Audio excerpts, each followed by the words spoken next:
அனைவருக்கும் வணக்கம். Biology Tamil Nadu channel சார்பாக உங்களை அன்புடன் வரவேற்கிறோம். இன்றைக்கி நம்ம என்ன பார்க்க போகிறோம் அப்படின்னா, உங்களுடைய நீட் நியூஸ் பேப்பர்ஸில் இருக்கக்கூடிய பயாலஜிக்கல் கிளாஸிஃபிகேஷன், அதாவது உயிரினங்களினுடைய வகைப்பாடு அப்படிங்கிற ஒரு பாடத்தில் இருக்கக்கூடிய பாகம் 32 பார்ட் 32ல் வைரஸஸ் பற்றி மட்டும் படிக்க போகிறோம். இது போக விராய்ட்ஸ், ப்ரியான்ஸ், லைக்கன்ஸ் இது சம்மந்தமாக இதுக்கு அடுத்து வரக்கூடிய பாகங்களில் நாம் பேசலாம்.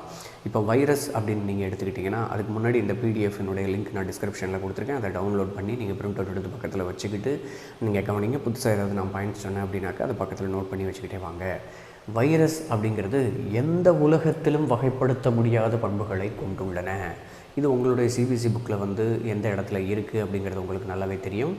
ஸோ இந்த இடத்துல viruses, viroids, prions and lichens அப்படின்னு சொல்லி நாம் சொல்கிறோம். In the 5 kingdom system of classification, Whittaker, there is no mention of lichens and some acellular organism like viruses, viroids and prions. These are briefly introduced here. அதாவது ஐந்துலக வகைப்பாடு இருக்கு இல்லையா, Rh Whitaker கண்டுபிடிச்சார் இல்லையா. இந்த ஆர்ஹெச் விட்டேக்கர் கண்டுபிடிச்ச ஐந்துலக வகைப்பாட்டில் அவர் சில ஆர்கானிசம்ஸை விட்டுட்டார். என்னென்ன ஆர்கானிசம்ஸ் எல்லாத்தையும்? லைக்கன்ஸ் அதை விட்டுருக்காரு. அதுக்கப்புறம் ஏசெல்லுலார் ஆர்கானிசம். செல்லுலார் ஆர்கானிசம்னா என்னது? செல்களற்ற உயிரினங்கள் அப்படின்னு நீங்கள் புரிஞ்சுக்கிடணும். செல்லே இல்லாமல் உயிரினங்கள் இருக்குமா சார் அப்படின்னா ஆமாம் இருக்கும். அதுதான் வைரஸ்கள். மட்டுமல்லாமல் விராய்டுகள், பிரியான்கள் இவை எல்லாமே ஏசெல்லுலார் ஆர்கானிசமாம். செல்கள் அதில் கிடையவே கிடையாதான். அப்புறம் எப்படி சார் அது உயிர் வாழுது அப்படின்னு பார்த்தா, இந்த மூணும் பேரசைட், ஒட்டுண்ணிகளாக தான் வாழ்கிறது. இந்த ஒட்டுண்ணினா பொதுவாக ஓம்புயிரியை சார்ந்திருக்கும். All the parasites they are depend on to the host அப்படின்னு படிச்சிருப்பீங்க. அந்த ஹோஸ்டினுடைய உடம்புக்கு வெளியில் இந்த வைரஸஸ், விராய்டுகள், பிரியான்கள் இருக்கும் பொழுது அது படிகமாக அல்லது உயிரற்ற நிலையில் காணப்படும். பொதுவாக இதுக்குள்ளே இருக்கக்கூடிய டிஎன்ஏ, ஆர்என்ஏ அப்படின்னு சொல்லுவோம் இல்லையா, இந்த ரெண்டுமே உடம்புக்குள்ளே, அதாவது ஹோஸ்டினுடைய உடம்புக்கு வெளியில் இருக்கும் பொழுது, அதாவது அவுட் ஆஃப் த ஹோஸ்ட் பாடி, ஓம்புயிரி உடலுக்கு வெளியில் இருக்கும் பொழுது அந்த டிஎன்ஏ, ஆர்என்ஏ உயிரற்ற நிலையில் படிகங்களாக காணப்படலாம் என்று சொல்கிறார்கள். இது எப்போ அந்த ஹோஸ்ட் ஆர்கானிசத்திற்குள்ளே, ஒரு ஓம்புயிரிக்குள்ளே போகுதோ அப்போ அந்த ஓம்புயிரியினுடைய செல்கள் இருக்குது பார்த்திங்களா, அந்த செல்களுக்குள்ளே போய் அந்த செல்களை தனதாக்கி கொள்கிறது. சரிங்களா? வழக்கமாக ஒரு டிஎன்ஏ இருக்குது அப்படின்னு வச்சுக்கோங்களேன். நம்மளுடைய உடம்புல ஒரு செல் இருக்குது. அந்த செல்லுக்குள்ளே டிஎன்ஏ இருக்குது. அந்த டிஎன்ஏ நம்மளுடைய டிஎன்ஏ. அந்த செல் நம்மளுடைய டிஎன்ஏ சொல்கிறத கேட்டு நமக்கு தேவையான புரதங்களை உற்பத்தி செஞ்சு நமக்கு தேவையான பண்புகளை கடத்துது அல்லது வெளிப்படுத்துது அப்படின்னு நம்ம சொன்னோம் இல்லையா இதுக்கு முன்னாடி. இது போக வைரஸ் உள்ளே வந்துச்சு அப்படின்னாக்கா, அந்த வைரஸ் நம்மளுடைய டிஎன்ஏ இருக்க வேண்டிய இடத்துல அதனுடைய டிஎன்ஏவையோ அல்லது அதனுடைய ஆர்என்ஏவையோ வச்சிடுச்சு அப்படின்னாக்கா, நம்மளுடைய செல்லு அந்த வைரஸுக்காக வேலை செய்ய ஆரம்பிச்சிடும். அந்த வைரஸினுடைய புரோட்டீன் இருக்கு இல்லையா, அதனுடைய புரதங்களுக்கு உண்டான தகவல் தானே அதனுடைய வைரஸ் அந்த டிஎன்ஏல இருக்கும். வைரஸினுடைய டிஎன்ஏல வைரஸினுடைய புரதங்களை ப்ரொடியூஸ் பண்ணுறதுக்கு உண்டான தகவல்கள் தானே இருக்கும். ஸோ அப்போ அந்த தகவல்களை நம்மளுடைய செல் செயல்படுத்த ஆரம்பிச்சிடும். அப்போ நம்மளுடைய செல் வைரஸினுடைய செல்களாக மாறிடும். செல்களில் என்னமோ நம்மளது தான், ஆனால் அதுக்குள்ளே இருக்கக்கூடிய டிஎன்ஏவை வெளியிலிருந்து வந்த வைரஸு மாற்றி வச்சிருது. நமக்கு வழக்கமாக ஏற்படக்கூடிய காமன் கோல்டு என்று சொல்லக்கூடிய ஜலதோஷம் இருக்கு இல்லையா, அதுக்கே பார்த்திங்கன்னா காரணம் இந்த வைரஸ்கள் தான். இந்த வைரஸ்களில் அடினோ வைரஸ் என்று நாம் சொல்லுவோம். அந்த வைரஸ் பார்த்திங்கன்னா நம்ம உடம்புக்குள்ளே வர பட்சத்தில் அது நம்மளுடைய செல்களை தாக்குது. மியூக்கஸ் ப்ரொடியூசிங் செல்ஸ் அப்படின்னு சொல்லுவாங்க இல்லையா, கோடை படலத்தை உருவாக்கக்கூடிய செல்கள் நம்மளுடைய ரெஸ்பிரேட்டரி சிஸ்டத்தில், சுவாச மண்டலத்தில் இருக்குது.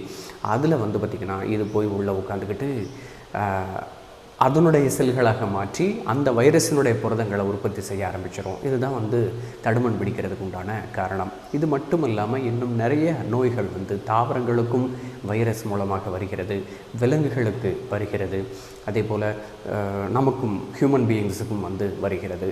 ஸோ அப்போது வைரஸுடைய இன்ஃபெக்ஷன் மோடு என்ன அப்படிங்கிறத உங்களால் புரிஞ்சிக்க முடியும்னு நினைக்கிறேன். இதை பொறுத்தவரையில் ஏசெல்லுலார், அதாவது செல்களே இல்லாத உயிரினங்கள் இருக்கா சார் உலகத்தில் அப்படின்னா இருக்குது. பொதுவாக இந்த வைரஸை பொறுத்தவரையில் அது உயிருள்ள இருக்கக்கூடிய ஒரு உயிரினமா அல்லது உயிரற்ற ஒரு பொருளா அப்படிங்கிறதவே நம்மளால் டிஃபைன் பண்ண முடியலை, வரையறுக்க முடியலை. அதனால் இந்த வைரஸை பொறுத்தவரையில் இந்த 5 கிங்டம் கிளாஸிஃபிகேஷனில் ஆர்ஹெச் விட்டேக்கர் வந்து விட்டுட்டார். அதே மாதிரி லைக்கன்ஸ் பொறுத்தவரையில் அதில் ஃபங்கை மற்றும் ஆல்கே, பாசிகள் மற்றும் பூஞ்சைகள் இந்த ரெண்டும் சேர்ந்து இருக்கிறதுனால அதை வந்து எந்த குரூப்பில் வைக்க அப்படின்னு சொல்லி குழப்பம் வந்ததுனால அந்த ஆர்ஹெச் விட்டேக்கர் 5 கிங்டம் சிஸ்டம் கிளாஸிஃபிகேஷனில் இந்த லைக்கனையும் வைக்கலை. இதை தான் வந்து ஸ்டார்டிங் பாயிண்டில் உங்களுடைய சிபிஎஸ்சி புக்கில் கொடுத்துருக்குறாங்க. இது போக இந்த வைரஸஸ், விராய்ட்ஸு, பிப்ரியான் மற்றும் லைக்கன் சம்மந்தமாக நாம் தனியாக ஒரு கிளாஸிஃபிகேஷனாக படிக்கலை, தனி தலைப்புகளாக நாம் படிக்கிறோம். அதில் இந்த வீடியோவில் நாம் இந்த வைரஸஸ் பற்றி நாம் படிப்போம். அதை எப்படி கண்டுபிடிச்சாங்க, அதனுடைய பண்புகள்லாம் என்ன, அதனுடைய வகைப்பாடு என்ன, அதை பற்றி டிஃப்ரெண்ட் சயின்டிஸ்ட் என்னென்ன ஸ்டேட்மெண்ட் வந்து சொல்கிறாங்க, இந்த வைரஸ்லாம் கண்டுபிடிக்கிறதுக்கு முன்னாடி என்னென்ன மெத்தடெல்லாம் பயன்படுத்தி இதை கண்டுபிடிக்க முயற்சி செஞ்சாங்க, இப்படிங்கிறது எல்லாத்தையும் நம்ம இந்த காணொலியில் பார்க்கலாம். All of us who have suffered the ill effects of common cold or flu know what effects viruses can have on us. அதாவது நம்மளுடைய உடம்பில் காமன் கோல்டு மூலமாக, அதாவது தடுமன் பிடிப்பது மூலமாக, ஃப்ளூ காய்ச்சல்னு சொல்லுவாங்கள்ல, சின்ன ஒரு 4-5 நாள் வைரல் ஃபீவர் அப்படின்னு சொல்லி ரீசெண்டாக நம்ம சொல்லுவோம், வைரஸ் காய்ச்சல் அப்படின்னு சொல்லி. அது வந்து பார்த்திங்கன்னா ஒரு 4 நாள் 5 நாள் இருந்துட்டு தான் போகும் இல்லையா, அதை தான் ஃப்ளூ காய்ச்சல் என்று இங்கே போட்டிருக்கிறார்கள். அந்த மாதிரி நமக்கு டிசீஸ் வரும்பொழுது நமக்கு என்னென்ன மாதிரியான சிம்டம், அறிகுறிகள் வந்து வெளிப்பட்டன என்பது நீங்கள் அறிவீர்கள் என்று கொடுத்திருக்கிறார்கள். Even if we do not associated with our condition, அதாவது நமக்கு வரலைன்னா கூட நம்ம அது சம்மந்தப்பட்ட சிம்டம்ஸ், அதனுடைய அறிகுறிகளை நாம் தெரிந்து கொள்ள வேண்டும் என்று இங்கே கொடுத்திருக்கிறார்கள். Virus did not find a place in classification since they are not considered truly a living, if we understand living as these organisms that have a cell structure. அதாவது செல்லினுடைய அமைப்பு இருந்தால் மட்டும்தான் அதை வந்து லிவிங் அப்படின்னு சொல்லி நாம் டிஃபைன் பண்ண முடியும். ஆனால் இந்த வைரஸ்க்கு பார்த்திங்கன்னா செல்லுலார்னு கொஞ்சம் நேரத்துக்கு முன்னாடி நம்ம சொன்னோம், செல்கள் அற்ற அந்த ஹோஸ்ட் உயிரியினுடைய அந்த ஓம்புயிரி இருக்குது பார்த்திங்களா, அதனுடைய செல்லை வந்து தனதாக்கி கொண்டு அந்த செல்லு தான் வந்து வைரஸாக மாறுகிறது. இது வந்து டிஎன்ஏ அப்படிங்கிற ஒரு தகவலை மட்டும் வச்சுருக்கோம். அப்போது இதில் செல் அப்படிங்கிறது இருந்துச்சுன்னா மட்டும்தான் நாம் வந்து அதை உயிர் உள்ள வை அப்படிங்கிற ஒரு லிஸ்ட்லேயே நம்ம வைக்க முடியும், ஒரு வகைப்படுத்துதலுக்குள்ளே நாம் கொண்டு வர முடியும். ஆனால் இங்கே பார்த்திங்கன்னா இந்த பண்பு இல்லாததுனால இது எங்கே கொண்டு போய் வைக்கிறது அப்படின்னு சொல்லி குழப்பப்பட்டாங்க. த வைரஸஸ் ஆர் நான் செல்லுலார், அங்கே செல்லுலார்னு கொடுத்தான், இங்கே நான் செல்லுலார்னு கொடுத்துருக்கான். செல்கள் அற்ற அப்படிங்கிறது தான் தமிழில். Organisms that are characterized by having an inert crystalline structure outside the cell. இதை தான் நான் சொன்னேன். inert crystalline structure அப்படின்னா மந்தமானன்னு என்ன அர்த்தம், ஒரு செயலையும் அதனால் செய்ய முடியாது. இப்போ டிஎன்ஏ மட்டும் தனியாக வச்சுருந்தீங்க அப்படின்னாக்கா அந்த டிஎன்ஏவால் என்ன செய்ய முடியும்னு நினைக்கிறீங்க? அந்த டிஎன்ஏக்குள்ள வெறும் தகவல்கள் மட்டும்தான் இருக்கும். எந்தெந்த புரதங்களை உற்பத்தி செய்ய வேண்டும், எந்தெந்த பண்புகளை அந்த புரதங்கள் உற்பத்தி செய்வதன் மூலமாக கட்டுப்படுத்த வேண்டும் அப்படின்னு சொல்லி அதுக்குள்ளே தகவல்கள் மட்டும்தான் இருக்கும். அதை எக்ஸிக்யூட் பண்ணுறதுக்கு யார் வேணும் அப்படின்னு பார்த்திங்கன்னா ஆர்என்ஏ வேணும். எம்ஆர்என்ஏ, டிஆர்என்ஏ, ஆர்ஆர்என்ஏ, அதுபோக இந்த ரிபோசோம்ஸ் வந்து அட்டாச்டு வித் எண்டோபிளாஸ்மிக் ரெட்டிகுலம், எண்டோபிளாஸ் வலைப்பின்னல்னு படிச்சிருப்பீங்க இல்லையா, அது இதெல்லாம் வந்து வேணும். அதெல்லாம் இல்லாமல் வெறுமனை டிஎன்ஏ மட்டும் இருந்துச்சுன்னா அது உயிரில்லாத ஒரு படிகமாக நாம் அதை கருத்தில் கொள்ளலாம். அதை தான் இங்கே போட்டிருக்காங்க. வைரஸ் வந்து ஒரு ஹோஸ்ட் பாடியினுடைய வெளிப்பகுதியில், அதாவது ஓம்புயிரினுடைய உடலுக்கு வெளிப்பகுதியில் இருந்துச்சு அப்படின்னாக்க அது இனர்ட் கிறிஸ்டலைனாக இருக்கிறது. அது எப்போ அந்த ஓம்புயிரிக்குள்ளே போகுதோ அப்போ தான் அது லிவிங் அப்படின்னு சொல்லி நாம் வந்து கன்சிடர் பண்ண முடியும் இப்படின்னு நாம் சொல்லலாம். இதுதான் வந்து சில வைரஸுக்கு எடுத்துக்காட்டு. இது வந்து டொபாக்கோ மொசைக் வைரஸ் என்று சொல்வார்கள். இந்த டொபாக்கோ மொசைக் வைரஸ் அப்படிங்கிறது டொபாக்கோ புகையிலையை தாக்கக்கூடிய மொசைக் தேமல் வைரஸ், புகையிலை தேமல் வைரஸ், டொபாக்கோ மொசைக் வைரஸ். இந்த டொபாக்கோ மொசைக் வைரஸ் பொதுவாக இது வந்து பிளான்ட்டை தாக்கக்கூடிய வைரஸ் பாருங்கள். அதே மாதிரி இந்த சென்டரில் இருக்க பார்த்திங்களா, இது வந்து பார்த்திங்கன்னா பாக்டீரியாவை தாக்கக்கூடிய வைரஸ். பாக்டீரியாவை தாக்கக்கூடிய வைரஸ்களுக்கு பாக்டீரியோஃபேஜ் என்று பெயர். ஃபேஜ் அப்படின்னா கில் அப்படின்னு அர்த்தம். பாக்டீரியோஃபேஜ் அப்படின்னா பாக்டீரியாவை கொல்லக்கூடிய ஒரு ஆர்கானிசம் அல்லது பொருள் அப்படின்னு அர்த்தம். இந்த பாக்டீரியோஃபேஜினுடைய ஸ்ட்ரக்சரை பற்றி நீங்கள் சின்ன கிளாஸில் படிச்சிருந்திருப்பீங்க. அதே மாதிரி இதை பற்றியும் 9th ஸ்டாண்டர்டில் படிச்சிருந்திருப்பீங்க. பொதுவாக இந்த பாக்டீரியாவை கொல்லக்கூடிய தாவரங்களை கொல்லக்கூடிய வைரஸ்களுக்கு ஃபைட்டோஃபேஜ் அப்படின்னு பேர். ஃபைட்டோ அப்படின்னா பிளான்ட்டு, ஃபைட்டாலஜி அப்படின்னா பாட்டனின்னு அர்த்தம். அப்போ இந்த ஃபைட்டோ அப்படின்னு வந்துச்சுனாலே தாவரங்கள் அப்படின்னு நீங்கள் புரிஞ்சுக்கோங்க. ஃபேஜ் அப்படின்னா ஏற்கனவே நான் சொல்லியிருக்கேன், கொல்லக்கூடிய அப்படின்னு. அப்போ ஃபைட்டோஃபேஜ் அப்படின்னா தாவரங்களை கொல்லக்கூடியன்னு அர்த்தம். அப்போ தாவரங்களை கொல்லக்கூடிய அந்த ஃபைட்டோஃபேஜாக பாக்டீரியாக்களை கொல்லக்கூடிய பாக்டீரியோஃபேஜ்களாக இருக்கும் பொழுது அதுக்குள்ள ஆர்என்ஏ வந்து அதிகமாக காணப்படும்னு சொல்கிறாங்க. ஹியூமன் பீயிங்ஸ் பொறுத்தவரையில் ஹியூமன் பீயிங்ஸை தாக்கக்கூடிய வைரஸ்கள் எல்லாமே டிஎன்ஏ வைரஸ்கள் என்று நாம் சொல்லலாம்.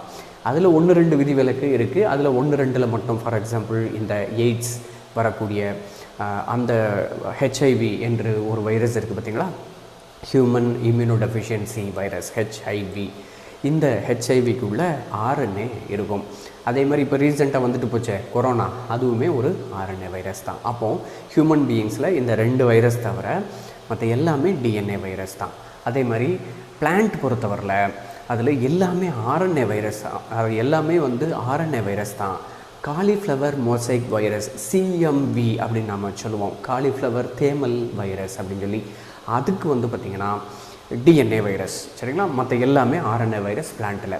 இதை நல்லா நீங்கள் புரிஞ்சுக்கிடுங்க. இது உங்கள் புத்தகத்தில் இல்லை, இருந்தாலும் நான் அதை சொல்கிறேன். சரிங்களா? ஸோ இப்போ உங்களுடைய சிபிஎஸ்சி புக்கில் நாம் அப்படியே கண்டினியூ பண்ணலாம். சார் நீங்கள் ட்ரான்ஸ்லேட் பண்ணி வச்சுருந்தீங்களா ஒரு பிடிஎஃப், அதை தொடவே இல்லை அப்படின்னு நீங்கள் கேட்கலாம். இந்த பாயிண்ட்டுகள் எல்லாமே நான் இன்னும் ட்ரான்ஸ்லேட் பண்ணி அதில் எழுதலை. நான் பாதியிலிருந்து தான் அதை வந்து ட்ரான்ஸ்லேட் பண்ணி எழுதியிருக்கேன். இதை முடிச்சுட்டு நாம் அதை பார்க்கலாம். சரிங்களா? ஒரு ஸ்டேஜில் வந்து இது நான் ட்ரான்ஸ்லேட் பண்ணி வச்சதையும் இதையும் கம்பேர் பண்ணி நாம் படிக்கலாம். சரிங்களா? Once they infect a cell, they take over the machinery of the host cell to replicate themselves, killing the host அப்படின்னு சொல்லி போட்டிருக்காங்க. இது ஏற்கனவே நான் சொன்னேன். ஒரு டிஎன்ஏவோ அல்லது ஆர்என்ஏவோ, ஒரு வைரஸினுடைய டிஎன்ஏவோ அல்லது வைரஸினுடைய ஆர்என்ஏவோ ஒரு ஹோஸ்ட் செல்லுக்குள்ளே, ஒரு ஓம்புயிரினுடைய செல்லுக்குள்ளே போச்சு அப்படின்னாக்க அந்த செல்லை தனதாக்கி கொள்கிறது. தனதாக்கி கொண்டு அதுக்குள்ளே இருக்கக்கூடிய எம்ஆர்என்ஏ, டிஆர்என்ஏ, ஆர்ஆர்என்ஏ, அதுக்கப்புறம் எண்டோபிளாஸ்மிக் வலைப்பின்னல், எண்டோபிளாஸ்மிக் ரெட்டிகுலம் இருக்கு இல்லையா, அதை பயன்படுத்தி தன்னுடைய புரதங்களை உற்பத்தி செய்ய வைத்து விடுகிறது அப்படின்னு இங்கே போட்டிருக்காங்க. Next virus means venom or poisonous fluid. Venom அப்படின்னா விஷம் என்று அர்த்தம், பாய்சன்னாலும் விஷம்னு தான் அர்த்தம். அதை கொண்டுள்ள ஒரு ஃப்ளூயிட் என்றால் திரவம் என்று நாம் சொல்கிறோம். இங்கேருந்து தான் நம்ம டிரான்ஸ்லேஷனை வந்து ஸ்டார்ட் பண்ணியிருக்கிறோம். வைரஸ்கள் எந்த உலகத்திலும் வகைப்படுத்த முடியாத பண்புகளை கொண்டுள்ளன. ஏனெனில் இவை உயிருள்ளவையா உயிரற்றவையா என்பதிலேயே நிறைய ஐயப்பாடுகள் உள்ளன. ஒரு உயிரினத்திற்கு வெளியில் அது செல்களற்ற நிலையில் இருக்குது, படிக அமைப்பினை கொண்டு காணப்படுகிறது. இந்த மாதிரிலாம் இருக்கிறதுனால அதை நாம் வகைப்படுத்த முடியவில்லை என்று நாம் சொல்கிறோம். இவை ஒரு ஓம்புயிரியை தாக்கும் பொழுது, அதாவது ஹோஸ்ட் ஆர்கானிசத்திற்கு உள்ளே போகும் பொழுது அவ்வுயிரியின் செல்லுறுப்புகளை தன்வயப்படுத்தி அவைகளை தனக்கான புரதங்களை உற்பத்தி செய்யுமாறு மாற்றி விடுகிறது. இப்போ தான் நாம் அதை சொன்னோம். வைரஸ்கள் பெருகி இறுதியில் ஓம்புயிரி அழிக்கப்படுகிறது. ஞாபகம் வச்சுக்கோங்க. இப்போ வைரஸ் என்ற சொல்லின் பொருள் நஞ்சு. இங்கேருந்து தான் வந்து நம்ம டிரான்ஸ்லேஷனுக்கு அப்படி கோஆர்டினேட் ஆகுது. Virus means venom or poisonous fluid. Dmitri Ivanovsky 1892 வருஷம் certain microbes as causal organisms of the mosaic disease of tobacco. Tobacco அப்படிங்கிற ஒரு புகையிலை தாவரத்தில் ஒரு நோய் வந்துச்சுங்க. அந்த நோய்க்கு காரணம் வந்து இந்த மொசைக் டிசீஸ் அப்படின்னு சொல்லி இருக்குது. அந்த மொசைக் டிசீஸ் தேமல் நோய் அப்படின்னு நம்ம சொல்லுவோம். அந்த தேமல் நோய்க்கு காரணமாக ஒரு வைரஸ் இருக்கிறத கண்டுபிடிச்சார். வைரஸ்னு அந்த சமயத்தில் பேர் வைக்கல, ஏதோ ஒரு ஆர்கானிசம், ஒரு மைக்ரோப், ஒரு நுண்ணுயிரி வந்து காரணமாக இருக்குது அப்படின்னு சொல்லி இந்த டிமிட்ரி ஐவனோஸ்கி 1892 கண்டுபிடிச்சார். அதை தான் தமிழில் நம்ம கொடுத்துருக்கோம் பாருங்கள். இந்த இடத்துல செல்லுறுப்புகளை தன்மையப்படுத்தி வைரஸ் என்ற சொல்லிற்கான பொருள் நஞ்சு என்பதாகும். இச்சொல்லை அறிமுகப்படுத்தியவர் டிமிட்ரி ஐவனோஸ்கி. இவை புகையிலையில் காணப்படும் தேமல் நோயை ஏற்படுத்துகிறது என்பதை 1892 ஆண்டு இந்த டிமிட்ரி ஐவனோஸ்கி கண்டறிந்தார். இவை பாக்டீரியாவை விட சிறியது என்பதால் பாக்டீரியா வடிகட்டியில் காண முடியாது. பொதுவாக வந்து ஒரு பாக்டீரியல் டிசீஸை வந்து கண்டுபிடிக்கணும், பாக்டீரியல் டிசீஸ்க்கு காரணமான பாக்டீரியாவை கண்டுபிடிக்கணும் அப்படின்னா என்ன செய்வாங்க? ஒரு தாவரம் இருக்குது அப்படின்னா அந்த தாவரத்தில் இருக்கக்கூடிய ஃப்ளூயிடு இருக்கு இல்லையா, அதை நல்லா அரைச்சிக்கிடுவாங்க. அரைச்சி எடுத்து அந்த சாறு இருக்குது பார்த்தீங்களா, அந்த சாரை வந்து பாக்டீரியல் ஃபில்டர் அப்படின்னு சொல்லிட்டு ஒரு ஃபில்டர் இருக்குது. அதுக்குள்ளே நீங்கள் அப்படியே ஊற்றுனீங்க அப்படின்னாக்க கீழே வந்து எல்லாமே போயிடும், பாக்டீரியா மட்டும் மேலே தங்கிடும். அதுக்கப்புறம் அதை எடுத்து அது என்ன வகையான பாக்டீரியா, அது காக்கஸ் வகை பாக்டீரியாவா, விப்ரியோ வகை பாக்டீரியாவா, அல்லது ராட் ஷேப்டு பாக்டீரியாவா, பேசில்லஸ் வகை பாக்டீரியாவாங்கிறதெல்லாம் வந்து கண்டுபிடிப்பாங்க. இப்போது இந்த மாதிரி டொபாக்கோ மொசைக் வைரஸில் வந்து ஒரு டிசீஸ் இருக்குது, அதுக்கு ஏதோ ஒரு மைக்ரோப்ஸ் தான் காரணம் அப்படின்னு சொல்லி பாக்டீரியான்னு மைண்டில் வச்சுக்கிட்டு நாம் அதனுடைய சாறு எடுத்து உள்ளே போட்டோம் அப்படின்னா என்னாச்சு, அதில் மேலே ஒரு பாக்டீரியாவும் தங்கலை. அப்போ என்ன அர்த்தம், ஏதோ ஒரு டிசீஸ் வந்து ஃபார்ம் பண்ணுது, அந்த ஃபார்ம் பண்ணக்கூடியதுக்கு ஏதோ ஒரு பாக்டீரியா மாதிரியான ஒரு ஆர்கானிசம் காரணமாக இருக்குது. ஆனால் அது பாக்டீரியல் ஃபில்டர் வழியாக உள்ளே போயிடுது அப்படின்னு சொல்லி அடுத்தது பார்க்க ஆரம்பித்தாங்க. ரைட்டா, இதை தான் வந்து நீங்கள் புரிஞ்சுக்கணும்.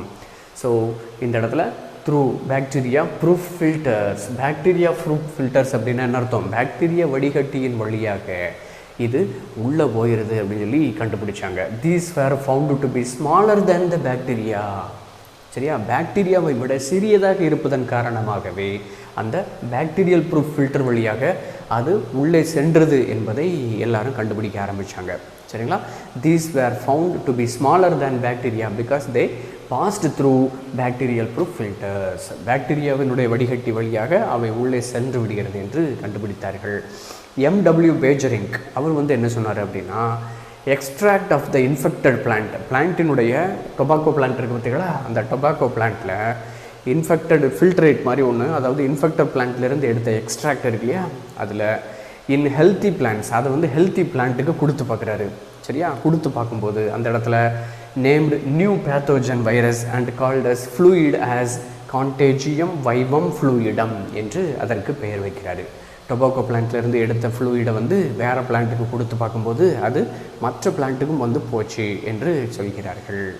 Extract of the infected plants of tobacco cause infection in healthy plants. பக்கத்தில் இருக்கக்கூடிய டொபாக்கோ பிளான்ட் ஹெல்த்தியாக இருந்தால் கூட அந்த பிளான்ட்டில் இதை செலுத்தும் பொழுது அது இன்ஃபெக்ஷனை வந்து பரப்புச்சு அப்படின்னு சொல்லி பேஜரிங் வந்து 1898 கண்டுபிடிச்சார். அது மட்டும் இல்லாமல் அந்த லிக்விடுக்கு, அந்த ஃப்ளூயிடுக்கு அவர் ஒரு பேர் வைக்கிறாரு. அதுக்கு பேர் கான்டேஜியம் வைவம் ஃப்ளூயிடம் அப்படின்னு பேர் வைக்கிறாப்புல. அதே மாதிரி வைரஸ் அப்படின்னு சொல்லி அதுக்கும் பேர் வைக்கிறாப்புல. எப்படி, healthy plants and named the new pathogen, புதிதாக இருக்கக்கூடிய அந்த நோயுரிக்கு வைரஸ் என்று அவர் பெயர் வைக்கிறார்.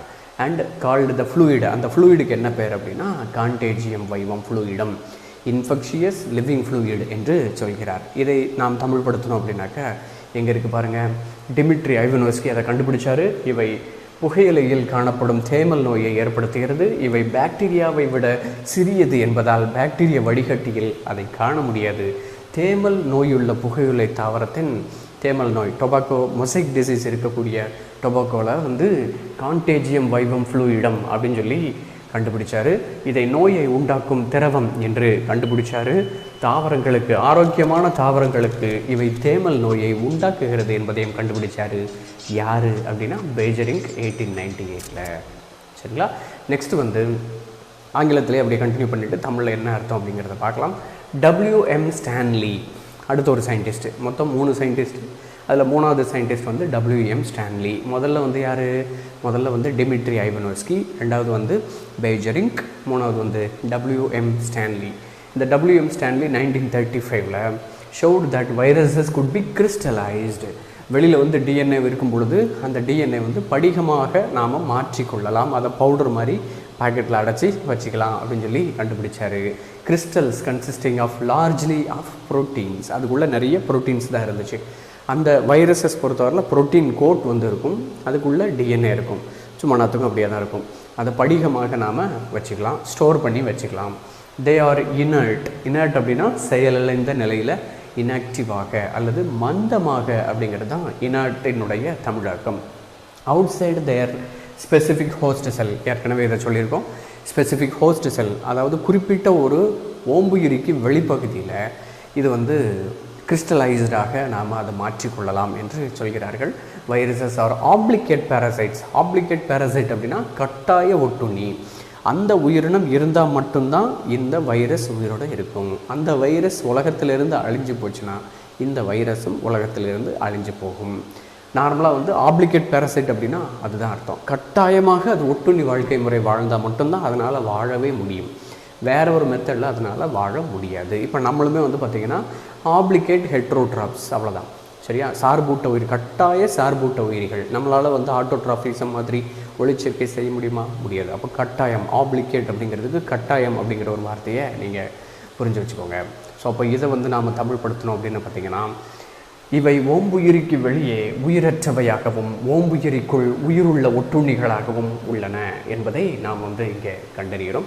இது வந்து WM ஸ்டான்லி அப்படிங்கிறவர் வந்து இதை சொல்லியிருக்காரு அப்படிங்கிற ஒரு விஷயத்தை நான் இங்கே சொல்லலை. வைரஸ்கள் அதிக அளவிலான புரதங்களை கொண்ட படிகமாக்கும் திறனுடையது என்பதை ஸ்டான்லி என்பவர் கண்டறிந்தார். இங்கே கொடுத்துருக்கேன், WM ஸ்டான்லின்னு நான் போடணும், ஆக்சுவலி ஸ்டான்லின்னு மட்டும் போட்டிருக்கேன். இவை ஓம்புயிரிக்கு வெளியே உயிரற்றவையாகவும் ஓம்புயிரிக்குள் உயிருள்ள ஒட்டுண்ணிகளாகவும் காணப்படுகின்றன. புரதங்களுடன் வைரஸ்களில் மரபணு பொருட்கள் காணப்படுகின்றன. இதை தான் நான் ஏற்கனவே சொன்னேன். அதாவது புரோட்டீன் கோட் வெளியில் இருக்கும், அதுக்குள்ளே DNA இருக்கும். இது வந்து பார்த்திங்கன்னா இந்த டொபாக்கோ மொசைக் வைரஸ் வந்து வெளியில் இருக்கக்கூடிய கண்டிஷன்.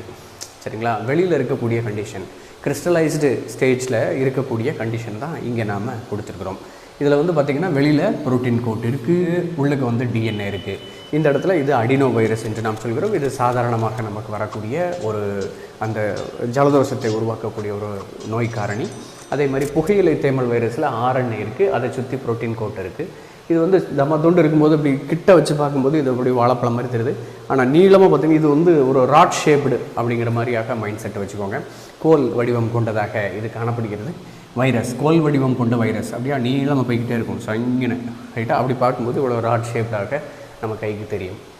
இது பாக்டீரியோஃபேஜ். இதுக்குள்ளே வந்து பார்த்திங்கன்னா DNA இருக்குது, வெளியில் இருக்கக்கூடியது புரத உரை. ஸோ அப்போது இந்த மூணுமே வந்து பார்த்திங்கன்னா ஓம்புயிரி செல்லுக்கு வெளியில் இருக்கக்கூடிய நிலையில் நம்ம அது எப்படி இருக்கும் அப்படின்னு சொல்லி நாம் போட்டிருக்கிறோம். சரிங்களா? ஸோ அதை தான் இங்கேயும் நாம் போட்டுக்கிறோம். நியூக்ளியோ புரதங்கள் வந்து அதில் காணப்படுகின்றன. வைரஸ் என்பது நோய் உண்டாக்கும் தன்மை கொண்ட நியூக்ளியோ புரதங்கள் ஆகும்.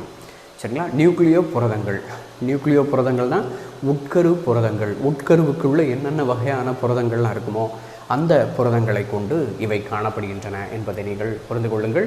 அதே மாதிரி தாவர வைரஸ்கள் பொதுவாக ஓர் இழை RNAவை கொண்டவை. விலங்கு வைரஸ்கள் ஒற்றை இழை RNA அல்லது இரட்டை இழை RNAக்களை கொண்டவை. இரட்டை இழை DNA கொண்டவை. பொதுவாக நான் ஏற்கனவே சொன்ன மாதிரி விலங்கு வைரஸ் பொறுத்தவரையில் DNA வைரஸ்கள் தான் அதிகம். சரிங்களா? தாவர வைரஸ் பொறுத்தவரையில் RNA வைரஸ்கள் தான் அதிகம். இதனால் நீங்கள் புரிஞ்சு வச்சுக்கோங்க. இப்போ இந்த CBSE புக்கில் என்ன அப்படின்னு சொல்லி கண்டினியூ பண்ணலாம். நாமும் in addition to proteins viruses also contain genetic material, அதை தான் DNA அப்படின்னு நாம் ஏற்கனவே சொன்னோம். That could be either DNA or RNA. இதை தான் நான் ஏற்கனவே சொன்னோம். No virus contains both RNA and DNA. ஒரே வைரஸில் DNAவும் இருக்காது, RNAவும் இருக்காது, ஏதாவது ஒன்று தான் இருக்கும். சரிங்களா? A virus is a nucleoprotein and the genetic material is infectious. Genetic material is infectious அப்படின்னா இப்போ ஒரு ஆர்கானிசத்தில் DNA உள்ளே போய் நோயை உண்டாக்கிருச்சு. இப்போது இந்த நோய் இருக்கக்கூடிய இந்த ஆர்கானிசத்திலிருந்து DNA மட்டும் தனியாக போய் இன்னொரு ஆர்கானிசத்தில் விழுந்துச்சுன்னா அதுக்கு வியாதி வந்துடும். ஆனால் இந்த வியாதி வந்த இந்த தாவரமோ அல்லது விலங்கோ இருக்குது அப்படின்னா இதில் வைரஸுக்கு மேலே இருக்கக்கூடிய புரத உரை இருக்கு இல்லையா, அந்த புரத உரை தனியாக இன்னொரு ஆர்கானிசத்துக்கு போச்சுன்னா நோய் வருமா? வராது. அப்போ புரத உரை அப்படிங்கிறது நோய் உண்டாக்கும் காரணி அல்ல. அதுக்குள்ளே இருக்கக்கூடிய DNA அல்லது RNA தான் நோயை உண்டாக்கக்கூடியது அப்படிங்கிறத இங்கே போட்டிருக்காங்க. Genetic material is infectious. அதில் இருக்கக்கூடிய மரபு பொருள் தான் நோயை உண்டாக்கக்கூடியது, புரத உரை உண்டாக்காது. அதை மட்டும் தனியாக நீங்கள் இன்னொரு இடத்துக்கு கொண்டு போய் போட்டிங்க அப்படின்னாலும் நோயை உண்டாக்காது. அதனால தான் ஜெனட்டிக் மெட்டீரியல் இஸ் இன்ஃபெக்ஷியஸ் என்று சொல்லியிருக்கிறார்கள். In general, viruses that infect plants have single stranded RNA. இதை வந்து நான் தமிழ் படுத்தியிருந்தேன் கொஞ்சம் நேரத்துக்கு முன்னாடி. RNA and viruses that infect animals have either single or double stranded RNA or double stranded DNA.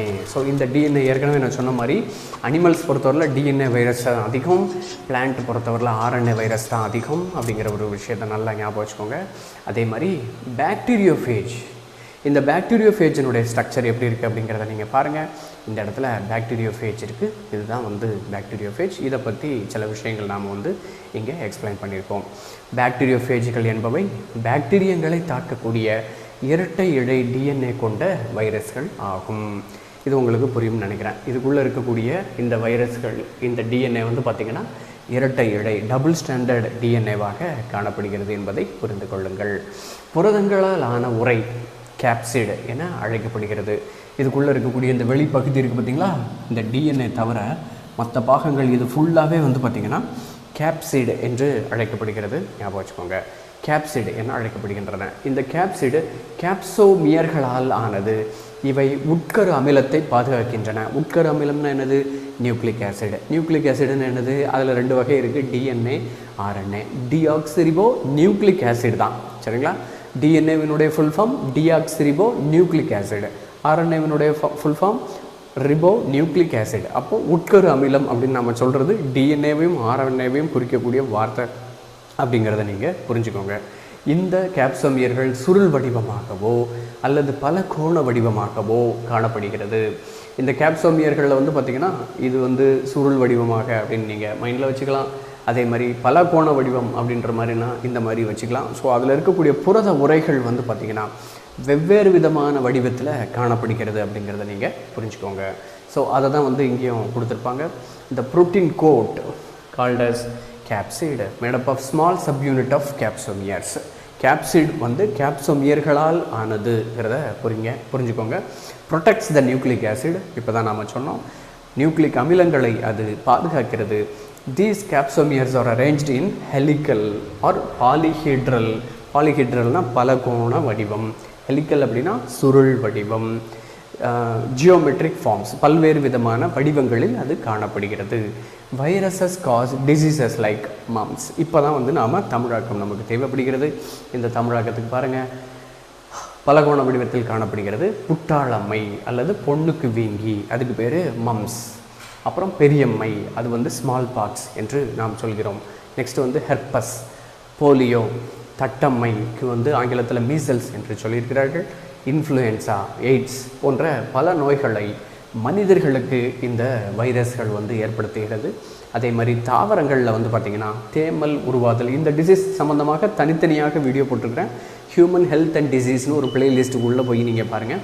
அதுக்கு என்ன வைரஸ் வந்து காரணம், அதுக்கு என்னென்ன நோய் குறியீடுகள் வந்து அதில் காணப்படுகிறது, சிம்டம்ஸ்னு சொல்லுவோம் இல்லையா, அது வந்து இருக்கிறது அப்படின்னு சொல்லி தனித்தனியாக ஒவ்வொரு டிசீஸுக்கும் அங்கே வந்து எக்ஸ்ப்ளனேஷன் வந்து நான் கொடுத்துருப்பேன். அதையும் நீங்கள் பாருங்கள்.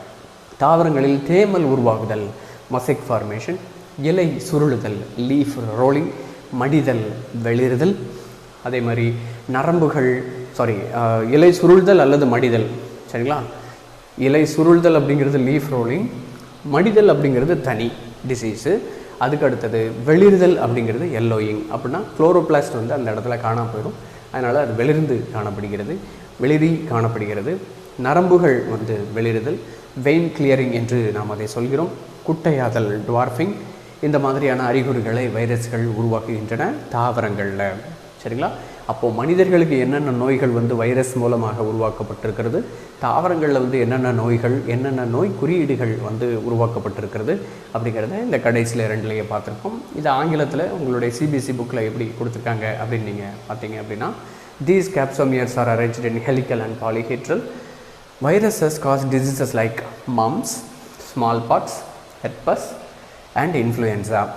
AIDS in humans is also caused by virus. AIDS அப்படிங்கிறது acquired immunodeficiency syndrome என்று நாம் சொல்லலாம். அதுதான் எய்ட்ஸினுடைய ஃபுல் ஃபார்ம். இதுக்கு causing organism HIV, human immunodeficiency virus. In பிளான்ஸில் வந்து என்னென்னலாம் இருக்குது அப்படின்னு பார்த்தீங்கன்னா, can be mosaic formation, leaf rolling, curling. Then இது ரோலிங் அப்படிங்கிறது வந்து சுருள்தல் அப்படின்னு நான் கொடுத்துருப்பேன். கேர்லிங் அப்படிங்கிறது மடிதல் என்று நான் சொல்லியிருக்கிறேன். அதே மாதிரி மொசைக் ஃபார்மேஷன் அப்படிங்கிறது தேமல் உருவாகுதல் என்று சொல்லியிருக்கிறேன். எல்லோயிங் அப்படிங்கிறது வெளிறுதல் என்று நான் சொல்லியிருக்கிறேன். வெயின் கிளியரிங் அப்படிங்கிறது நரம்பு வெளிறுதல் என்று நான் சொல்லியிருக்கிறேன். டுவார்ஃபிங் அப்படிங்கிறது குட்டையாதல், ஸ்டண்டட் குரோத்தும் குட்டையாதல் தான், சரிங்களா? ஸோ அப்போது இதுலேயுமே வந்து பிளான்ட் அண்ட் அனிமல் டிசீஸை வந்து அல்லது ஹியூமன் பீயிங் டிசீஸை வந்து தெளிவாக கொடுத்துருக்காங்க. இங்கேயும் அதுக்கு உண்டான டிரான்ஸ்லேஷனை நாம் கொடுத்துருக்கோம். இந்த 3 படத்தை கொடுத்து இது என்ன வைரஸ் அப்படின்னு கேட்டால் தெளிவாக நீங்கள் எழுத கற்றுக்கோங்க.